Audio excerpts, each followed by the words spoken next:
Audio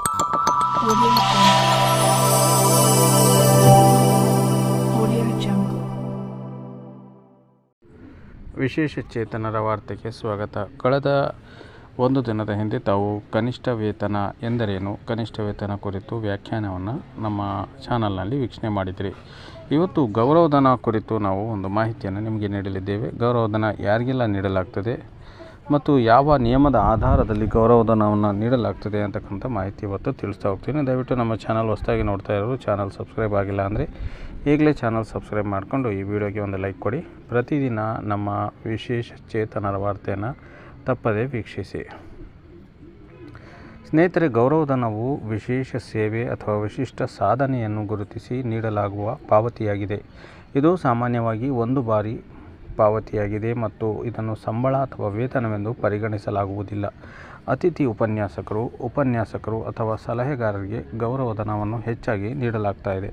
ಕಲಾವಿದರು, ಕ್ರೀಡಾಪಟುಗಳು ಅಥವಾ ತಮ್ಮ ಕ್ಷೇತ್ರಕ್ಕೆ ಮಹತ್ವದ ಕೊಡುಗೆ ನೀಡಿದ ಇತರೆ ವ್ಯಕ್ತಿಗಳಿಗೂ ಸಹ ಗೌರವಧನವನ್ನು ಪಾವತಿ ಮಾಡಬಹುದಾಗಿದೆ. ಭವಿಷ್ಯದ ಕೆಲಸ ಅಥವಾ ಸೇವೆಗಳ ಯಾವುದೇ ನಿರೀಕ್ಷೆಯಿಲ್ಲದೆ ಗೌರವಧನವನ್ನು ಸಾಮಾನ್ಯವಾಗಿ ಪಾವತಿಸಲಾಗುತ್ತದೆ. ಅವರು ಸಾಮಾನ್ಯವಾಗಿ ಮೆಚ್ಚುಗೆಯ ಸಂಕೇತವಾಗಿ ಅಥವಾ ಉತ್ತಮವಾಗಿ ಮಾಡಿದ ಕೆಲಸಕ್ಕೆ ಕೃತಜ್ಞತೆಯನ್ನು ತೋರಿಸಲು ಒಂದು ಮಾರ್ಗವಾಗಿ ಕಾಣುತ್ತಾರೆ. ಕೆಲವು ಸಂದರ್ಭಗಳಲ್ಲಿ ಗೌರವಧನಗಳು ಸ್ವೀಕರಿಸುವವರಿಗೆ ತೆರಿಗೆ ವಿನಾಯಿತಿಯನ್ನು ಸಹ ಹೊಂದಿರಬಹುದು. ಗೌರವಧನವನ್ನು ಯಾವಾಗ ನೀಡಬಹುದು ಎಂಬುದಕ್ಕೆ ಕೆಲವು ಉದಾಹರಣೆಗಳನ್ನು ಹೇಳ್ತಾ ಹೋಗ್ತೀನಿ.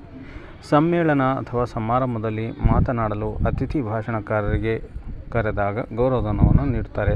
ತರಗತಿ ಅಥವಾ ಕಾರ್ಯಾಗಾರವನ್ನು ಕಲಿಸಲು ಉಪನ್ಯಾಸಕರಿಗೆ ಗೌರವಧನವನ್ನು ನೀಡಬಹುದಾಗಿದೆ.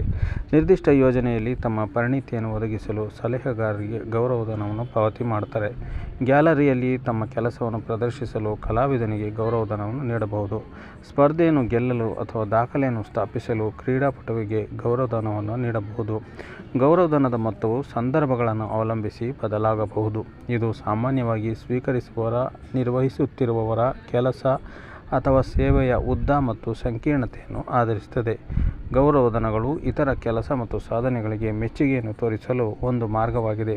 ಜನರು ತಮ್ಮ ಒಳ್ಳೆಯ ಕೆಲಸವನ್ನು ಮಾಡುವುದನ್ನು ಮುಂದುವರಿಸಲು ಪ್ರೇರೇಪಿಸುವ ಒಂದು ಮಾರ್ಗವೂ ಆಗಿರಬಹುದು ಎಂದು ಭಾವಿಸಲಾಗಿದೆ.